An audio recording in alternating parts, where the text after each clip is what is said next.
प्रभु आपने जो कहा मैं खुल के कहता हूँ वो वक्त आ चुका।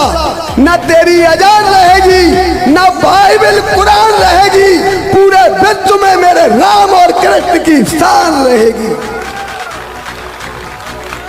न तेरा अली रहेगा न तेरा जली रहेगा, पूरे विश्व में मेरा बजरंग बली रहेगा। युवाओं को समझाओ, अपने बच्चों को समझाओ, क्योंकि ये देश बाबर का नहीं रघुबर का है। तो कुछ लोग इस देश में ऐसे हैं, खाते भारत का है गाते पाकिस्तान। वंदे मातरम क्यों नहीं बोलेंगे आप? राष्ट्रीय गीत है क्यों नहीं बोलेंगे? भारत माता की जय क्यों नहीं बोलेंगे? यहाँ गाय को भी माता कहा जाता, गंगा को भी माता कहा जाता, यमुना को भी माता कहा जाता, गायत्री को भी माता कहा जाता, और हमारे देश को भी भारत माता कहा जाता है। पर आप जय क्यों नहीं बोलोगे? तो कुछ मजहबी कट्टरपंथी कहते नहीं हम जय नहीं बोलेंगे, ठटरी के बने। तो तुम रहते कहाँ? लाहौर की टिकट कटवा लो, फ्लाइट ले लो बेटा। दोस्तों, ये यात्रा जो चल रही है धीरेन्द्र शास्त्री की, जो पूरे देश में सनातन धर्म को बचाने की यात्रा कर रहे हैं और भारत को हिंदू राष्ट्र बनाने की यात्रा कर रहे हैं, ये दरअसल इसकी सच्चाई मैं आप लोगों को बता दूं क्या है। वो हिंदू और मुसलमान के नाम पर लोगों को बांटना चाह रहे हैं। हाँ, बस इनका टारगेट एक ही है, मुसलमानों के खिलाफ जहर उगलना, मुसलमानों को बुरा भला कहना, मुसलमानों को बदनाम करना, और देश के अंदर हिंदू मुसलमान की जो नफरत है उसे पूरी तरह से लोगों के अंदर घुसा दिया जाए, डाल दिया जाए। आपने वीडियो तो देख ही लिए। इन वीडियो से ये साफ दर्शाते हैं ये वीडियो कि धीरेन्द्र शास्त्री जो है और उनके साथ लगने वाले लोग जो हैं वो किस मानसिकता के साथ इस यात्रा में चल रहे हैं और किस इंटेंसिटी के साथ वो लोग भाषण दे रहे हैं, बयान दे रहे हैं, एक खास समुदाय के लोगों को टारगेट कर रहे हैं और एक खास समुदाय के लोगों के खिलाफ उनके बयान आ रहे हैं।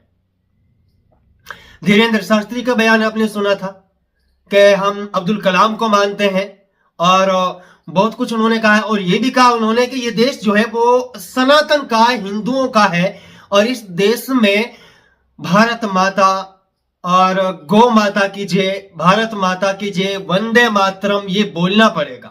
यानी वो ऐसा समझो जैसे कोई जज साहब ऑर्डर देता है कि तुम्हें ये करना है। ऐसे धीरेन्द्र शास्त्री जी मुसलमानों के लिए ये ऑर्डर दे रहे हैं कि तुम्हें भारत माता की जय बोलनी पड़ेगी, तुम्हें गौ माता की जय बोलनी पड़ेगी, तुम्हें वंदे मातरम बोलना पड़ेगा। क्यों बोलना पड़ेगा भाई? मतलब कानून कोई चीज नहीं है तुम लोगों के सामने, संविधान कोई चीज नहीं है तुम लोगों के सामने। यह संविधान सिर्फ मुसलमानों के लिए बना है। जब कानून में यह साफ लिखा है कि कोई भी धर्म का कोई भी व्यक्ति इस देश में अपनी आजादी के साथ रह सकता है और अपना धर्म का पालन पोषण खुली आजादी के साथ कर सकता है, तो फिर ये गोबर खाने वाले लोग कौन है जो आज संविधान को तोड़ने की बात कर रहे हैं? आज एक समुदाय के लोगों को टारगेट करने की बात कर रहे हैं, आज एक समुदाय के लोगों को बदनाम करने की कोशिश कर रहे हैं। कानून में कहीं पर भी ये नहीं लिखा है कि आपको वंदे मातरम बोलना पड़ेगा। कानून में ये कहीं भी नहीं लिखा है कि भारत माता की जय आपको बोलना पड़ेगा। कानून में कहीं भी नहीं लिखा है। कानून इस चीज की नहीं कहता है। कानून में जो कुछ लिखा है उसकी पैरवी और उसका क्या नाम है फॉलो और उन नियमों को मानना देश का मुसलमान बहुत अच्छे से करता भी है और इन लोगों से तो ज्यादा बेहतर तरीके से करता है। देश जब आजाद हुआ था उस वक्त काउंटिंग आप करके देख लो, लगभग 60 से 65 हजार के बीच में लोगों की तादाद थी जो मुसलमान थे, जिन्होंने इस देश की आजादी के लिए अपना बलिदान दिया है। और ये नफरत बांटने वाले लोग जो आज देश पर कब्जा करने वाले हैं, जो आज देश को अपना देश मानने वाले हैं, कह रहे हैं हमारा देश है, इनकी कोई एक निशानी तो बता दो यार कि ये निशानी है इस देश में इन लोगों की है। क्या निशानी है भाई? कोई बहुत बड़ी इमारत तुम लोगों की है, कोई बहुत बड़ा इतिहास तुम लोगों का है, बहुत बड़ी कुर्बानी तुम लोगों ने दी है, बहुत बड़ी शहादत तुम लोगों ने दी है, कोई बड़ा बलिदान तुम लोगों ने दिया है। हाँ, जिन लोगों ने बलिदान दिया है वो आज समझ रहे हैं देश की कदर क्या है, वो आज रेस्पेक्ट करते हैं। देश के सभी धर्म के लोगों ने इस देश को बचाया, इस देश को आजाद किया, इस देश के लिए बलिदान दिया है। लेकिन ये सिर्फ जो कुछ परसेंट लोग हैं जो नफरत बांट रहे हैं, जो हिंदू मुसलमान के नाम पर नफरत फैला रहे हैं, इस यात्रा में सिर्फ और सिर्फ मुसलमानों के खिलाफ बयानबाजी हो रही है। एक और बयान आपने सुना होगा, एक और वीडियो, एक बुजुर्ग है पंडित जी लगते, लेकिन मानसिकता ये दर्शाती है कि पूरा भटके हुए हैं। इस्लाम को खत्म करने की बातें कर रहे हैं, अजान को बंद करने की बातें कर रहे हैं। तो ऐसे गोबर खाने वाले लोगों को मैं बता दूं, ऐसी गंदी सोच और गंदी मानसिकता के लोगों को मैं बता दूं, तुम जैसे इस देश के नहीं, पूरी दुनिया के गोबर खाने वाले लोग भी अगर जमा होकर इस्लाम धर्म को मिटाने के बारे में सोच रहे हो ना, कामयाब नहीं हो सकते। तुमसे पहले बहुत सारे आए, अबू जहल, फिरौन जैसे जो बड़े बड़े पूरी दुनिया पे जिन लोगों ने राज किया, वो लोग इस्लाम धर्म को नहीं मिटा सके। इस्लाम को और मुसलमान को इस धरती से, मैं भारत की बात नहीं कर रहा हूं, मैं इस धरती की बात कर रहा हूं, पूरे विश्व की बात कर रहा हूं, पूरी दुनिया की बात कर रहा हूं।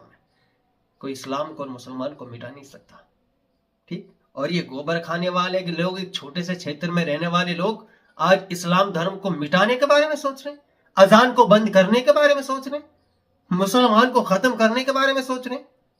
चलो ठीक है, तुम लोगों को छूट मिली हुई है, तुम नफरती बयान दो, कोई कार्रवाई नहीं होती, तुम भड़काऊ भाषण दो, कोई कार्रवाई नहीं होती, एक समुदाय के लोगों के खिलाफ तुम बोलो, जहर उगलो, कुछ भी कहो, कोई कार्रवाई नहीं होती। ये चलता है, चल रहा है। अब वो आप लोगों को प्रोटेक्शन जो मिली हुई है, जो पीछे से तुम लोगों को पुश किया जा रहा है, उसकी आड़ में आज तुम लोग जैसा मन में आया ऐसा बक दिया, जो चाहा वो कह दिया। इसका मतलब ये भी नहीं है कि तुम पूरे देश में, पूरी दुनिया में मुसलमानों को खत्म करने के बारे में सोच सकते हो। ये सपना है, सपना देखना, उस पर कोई पाबंद नहीं है, आप जैसा चाहो देख सकते हो। बहरहाल मैं आप लोगों से यही कहना चाहूंगा, ये जो यात्रा चल रही है, इस यात्रा में मुसलमानों ने इसका वेलकम किया। अब से पहले मुसलमानों को वीडियोस आपने देखे होंगे, मुसलमानों ने धीरेन्द्र शास्त्री के साथ बात भी की है, इस यात्रा का वेलकम भी किया है और यह भी कहा है अगर इस यात्रा में भाईचारे की बात की जाएगी, इस यात्रा में देश को जोड़ने की बात की जाएगी, भाईचारा बनाने की बात की जाएगी, हिंदू मुसलमान की एकता की बात की जाएगी और देश की भलाई के लिए कोई भी कदम उठाया जाएगा, कोई यात्रा की जाएगी, तो मुसलमान उसके लिए वेलकम करता, मोस्ट वेलकम करता, उसका साथ खड़ा है। लेकिन नहीं, इन लोगों को रास नहीं आता ना, तब तक मुसलमानों के खिलाफ जहर नहीं उगलेंगे, मुसलमानों को बदनाम नहीं करेंगे, मुसलमानों को बुरा भला नहीं कहेंगे। हाँ, कुछ परसेंट मुसलमानों की भी कमियां है, मुसलमान भी है जो बिकने वाले मुसलमान, चिंदी चोर मुसलमान है ना, जो वो नाम के मुसलमान है सिर्फ। अभी इसमें फरीदाबाद में जो मैटर हुआ था, बहुत कुछ पकड़ा गया था, हालांकि पुलिस ने यह भी कंफर्म कर दिया है कि वो कोई बॉम्ब बनाने वाली सामग्री नहीं थी, बाकी कुछ हथियार वगैरह भी डॉक्टर्स के पास से मिले थे और ये दिल्ली ब्लास्ट में भी मुसलमानों को नाम मारा। तो ऐसे कुछ गंदी मानसिकता के लोग ऐसे हैं जो सिर्फ नाम के मुसलमान है, जिन्होंने आज पूरे देश में पूरे मुसलमान कास्ट को, पूरे मुसलमान समुदाय को बदनाम कर दिया। ऐसे लोगों की वजह से, ऐसे कुछ परसेंट लोगों की वजह से आज पूरे देश में मुसलमान बदनाम हो रहा है, मुसलमान जलील हो रहा है, ऐसे कुछ लोगों की वजह से। तो ऐसे लोगों को सबक सिखाने की जरूरत है। ऐसे लोगों को हमारे बीच में अगर ऐसे लोग हैं तो उन्हें पकड़कर उन्हें प्रशासन के सामने हवाले करने की जरूरत है।